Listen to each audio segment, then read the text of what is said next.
এজন্য বাপ দুনিয়া না চাইলেও মিলেছে, চাই না কেমনে আই হুজুরের কথা বল। আরে বেটা তকদিরে আল্লাহ লেখছেই এমনি, আমনে মেহনত করবেন, এটা করবে, এটা লেখাই এমনি, ফায়সালাটাই এমনি। আমনে কাম না করে হইবেন, আপনি 14 গোষ্ঠী তো পারতো না, আপনার আশ্রয় হইলেও কাম করাই লেখাই মালিকের এরকম। আপনি করবেন, সে করবেন, আপনি সচল থাকবেন, সে অচল, এটা মালিকের ফায়সালাই। তো অন্ধরে যদি খোদাই বানায় তো চোখওয়ালারে খোদাই বানাইছে না? কথা বোঝেন নাই আমার? তাইলে এই জন্য গোটা কায়নাত আল্লাহ তাআলার তাকদীরের ফয়সালা অনুপাতে আল্লাহর ফয়সালায় চলছে। লা নাসআলুকা রিজকা নাহনু নারযুকুক ওয়াল আকিবাতু লিত্তাকওয়া। রব্বুল আলামিন বলেন, বান্দা সংসার চালাইতে গিয়ে, বিবি বাচ্চা চালাইতে গিয়ে রিজিকের ফিকির, রিজিকের বন্দোবস্ত, রিজিকের জন্য সহযোগিতা আমি তোমার কাছে চাই না। নাহনু নারযুকুকা, আমি আল্লাহ একাই সকলকে রিজিক দেব। আল্লাহর ওয়াদা, আল্লাহ তাআলার ওয়াদা।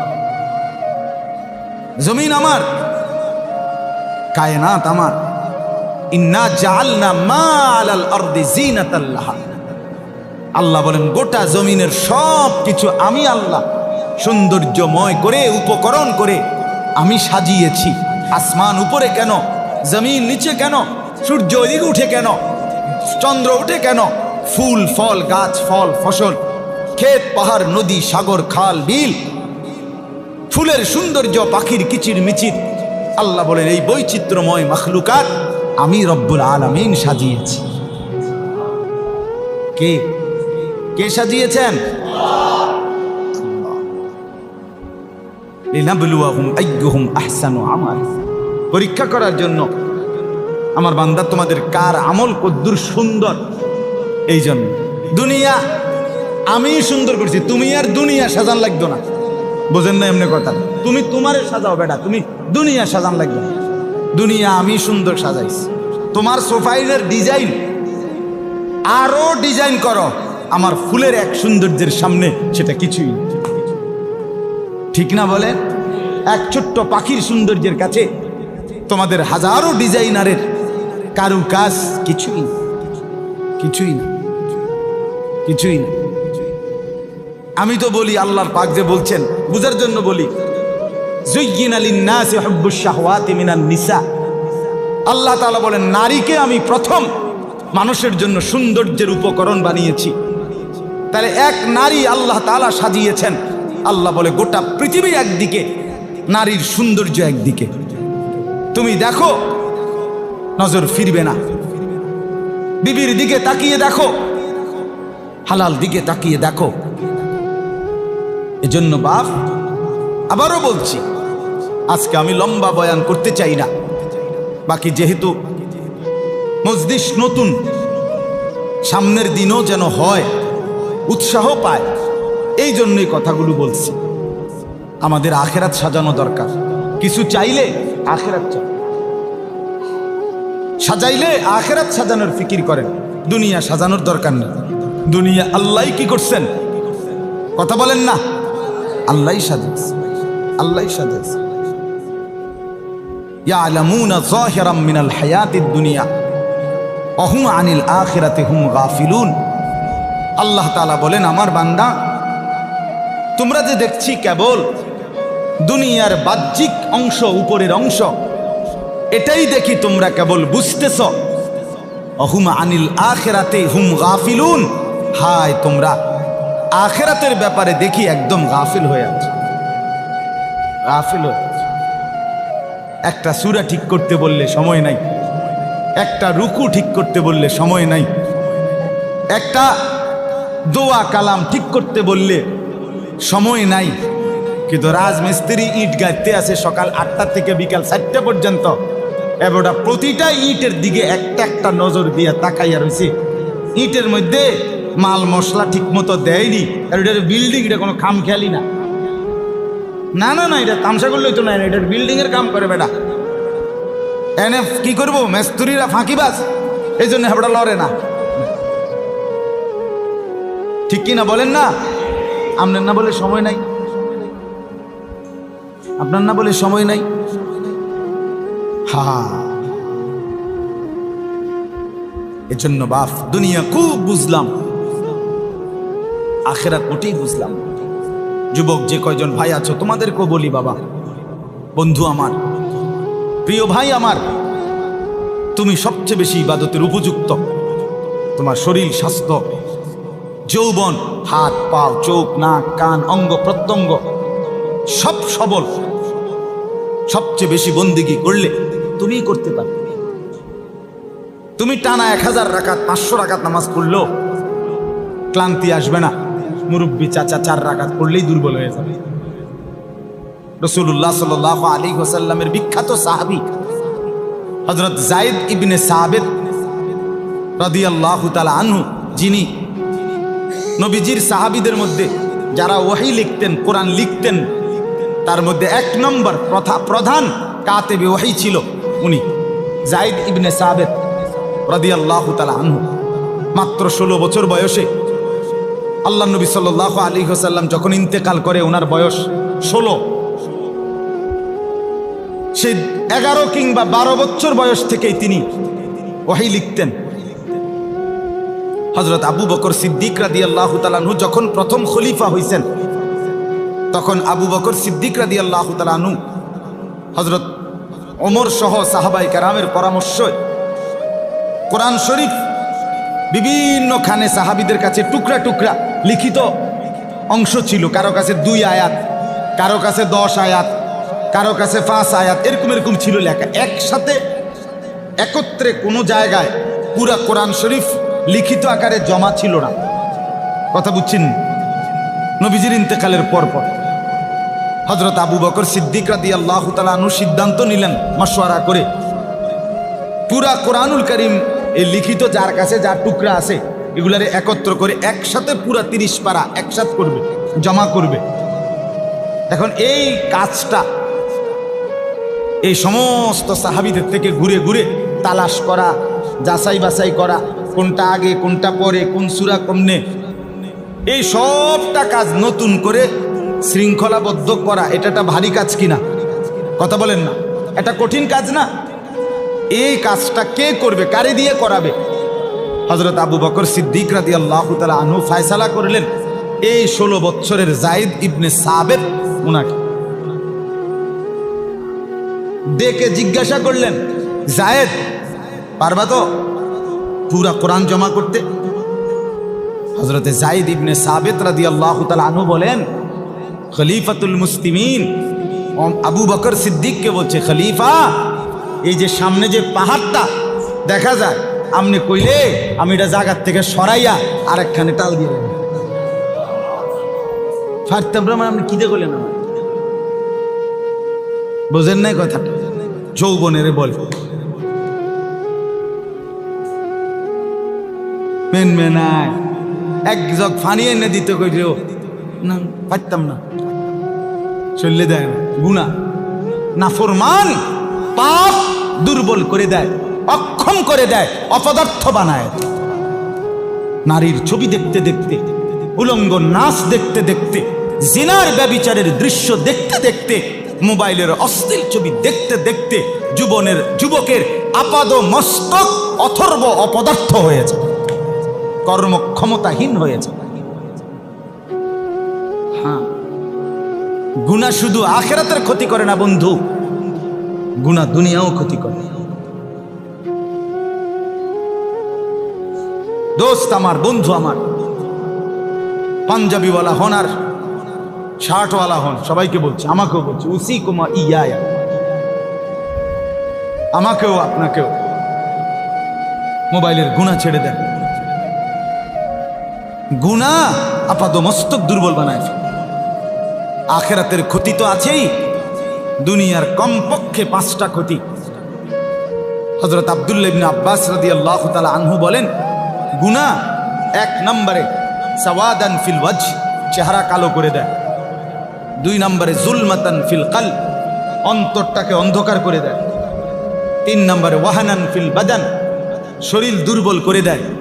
4 নম্বরে দাইকান ফির রিজক, রিজিক সংকীর্ণ করে দেয়। খাবার দাবারের চাহিদা, খাবার দাবার রিজিক সংকীর্ণ হয়ে যায়। আর হলো বুগদাতান ফি কুলুবিল খালক, মানুষের অন্তরে ঘৃণা তৈরি করে। এই লজ্জার চাইতে মানুষের অন্তরে ঘৃণা তৈরি করে। তাহলে গুনার দুনিয়ার মধ্যে ক্ষতি আছে কি? আখিরাতের ক্ষতি সে তো আছে, সে তো আছে।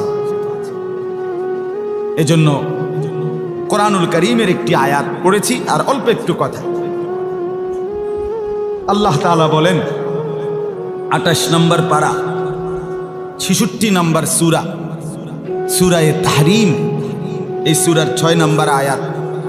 আল্লাহ তাআলা বলেন, ইয়া আইয়ুহাল্লাযীনা আমানু, হে ঈমানদারগণ, হে মুমিনগণ, কু আনফুসাকুম, তোমরা নিজেদেরকে বাঁচাও, ও আহলিকুম, তোমাদের পরিবারের সদস্যদেরকেও বাঁচাও, স্ত্রীকেও বাঁচাও, ছেলেকেও বাঁচাও, মেয়েকেও বাঁচাও, চাকর চাকরানিকেও বাঁচাও, ঘরের ড্রাইভারকে বাঁচাও, গাড়ির বিল্ডিংয়ের দারোয়ানকেও বাঁচাও, তোমাদের অধীনস্থ, তোমাদের সদস্য পরিবারের তাদেরকে বাঁচাও। কোত্থেকে বাঁচাও? নারান, জাহান্নামের আগুন থেকে বাঁচাও। কি থেকে বাঁচাও বলেন? বলেন না সবাই, বলেন কষ্ট করে। আর দেরি হবে না, এই 10টা মিনিটে শেষ হয়ে যাবে ইনশাআল্লাহ। জাহান্নামের আগুন থেকে বাঁচাও। প্রশ্ন হলো, স্ত্রী, পরিবার, পরিজন এবং নিজে আমরা জাহান্নাম থেকে বাঁচবো কেন? আল্লাহ তাআলা বলেন, তুমি যে মানুষ এই কারণে। যদি তুমি ছাগল হইতা অসুবিধা ছিল না, তুমি যদি গরু হইতা সমস্যা ছিল, তুমি যদি ভেড়া হইতা কোনো অসুবিধা ছিল, তুমি যদি ইন্দুর হইতা অসুবিধা আছে, তুমি যে মানুষ এই কারণে সমস্যা। এই কারণে বলছি জাহান্নাম থেকে বাঁচো। প্রশ্ন হলো, মানুষ হলে জাহান্নাম থেকে বাঁচতে হবে কেন? আল্লাহ তাআলা বলেন, ওয়াকুদুহান নাস ওয়াল হিজার, কারণ আমার বান্দা জাহান্নামের আগুনের লাকড়ি হবে মানুষ এবং পাথর। জাহান্নামে ছাগলকে ফেলা হবে না, জাহান্নামে গরুকে ফেলা হবে না, জাহান্নামে কুকুরকে ফেলা হবে না, জাহান্নামে বিড়ালকে ফেলা হবে না, জাহান্নামে মানুষ ফেলা হবে। আর তুমি তো মানুষ, তোমার স্ত্রী তো মানুষ, তোমার ছেলে মেয়ে তো মানুষ, তোমার চাকর চাকরানি, তোমার ড্রাইভার দারোয়ান, এরা তো কি মানুষ কি না? এই জন্য ওয়াকুদুহান নাস ওয়াল হিজারা, রব্বুল আলামিন বলেন জাহান্নামের আগুনের লাকড়ি হবে মানুষ এবং পাথর। তাফসীরের মধ্যে লিখছে, হযরত ঈসা আলাইহিস সালাম একদিন চলার পথে এক পাহাড়ের উপরে বড় কিছু পাথরকে দেখলেন, পাহাড়ের মাটি থেকে উঁচা আলাদা ঝুলে আছে পাথর। হযরত ঈসা আলাইহিস সালাম আল্লাহকে জিজ্ঞেস করলেন, রব্বুল আলামিন এই পাথর পাহাড় থেকে আলগা হয়ে ঝুলে আছে কেন? রব্বুল আলামিন বলেন, ঈসা যেদিন এই পাথর শুনেছে জাহান্নামের আগুনের লাকড়ি হবে পাথর, সেই পাথর লাফ দিয়ে উপরে উঠে আমি আল্লাহর ভয়ে এইভাবেই ঝুলে আছে।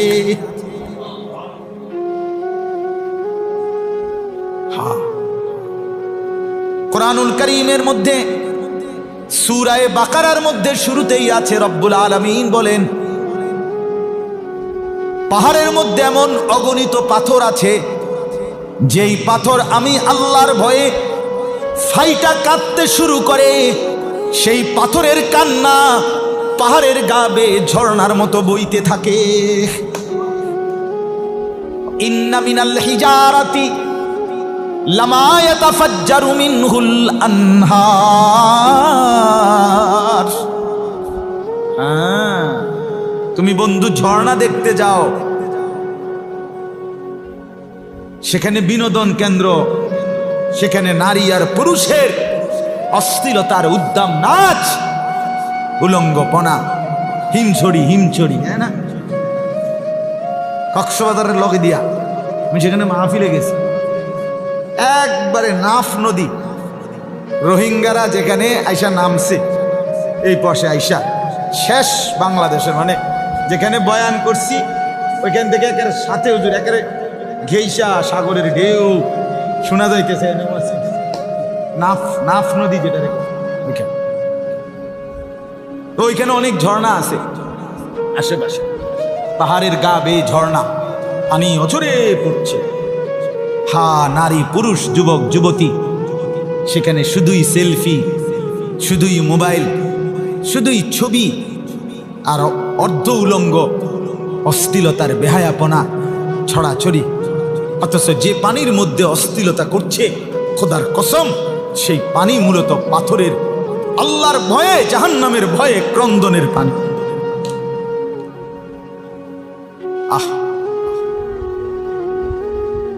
কোরআনুল কারীমে আল্লাহ বলেন, ওয়া ইন্না মিনহা লামা ইয়াহবিতু মিন খাশিয়াতি।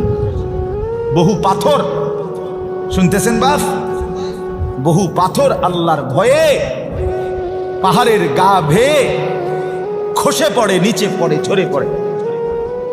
পাহাড়ের গা বেয়ে পাথর পড়ে যায় নিচে, সেটা এমনি এমনি পড়ে না। আল্লাহ বলেন, পাথরের ভিতরে যখন আমি আল্লাহর ভয়, গালেব হয়, জাহান্নামের ভয় ওঠে, তো পাথর পাহাড়ের গা বেয়ে ছিটকে ছিটকে নিচে পড়ে।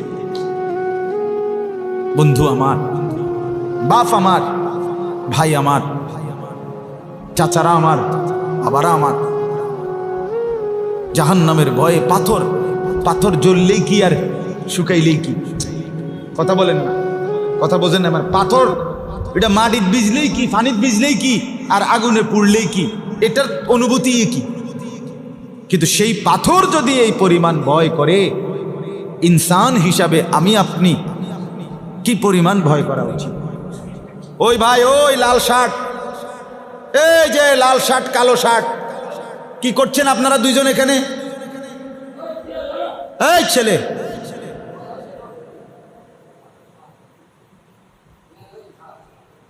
আলাদা হও মিয়া, দুজন আলাদা হও, সরো, আলাদা হও তোমরা দুইজন।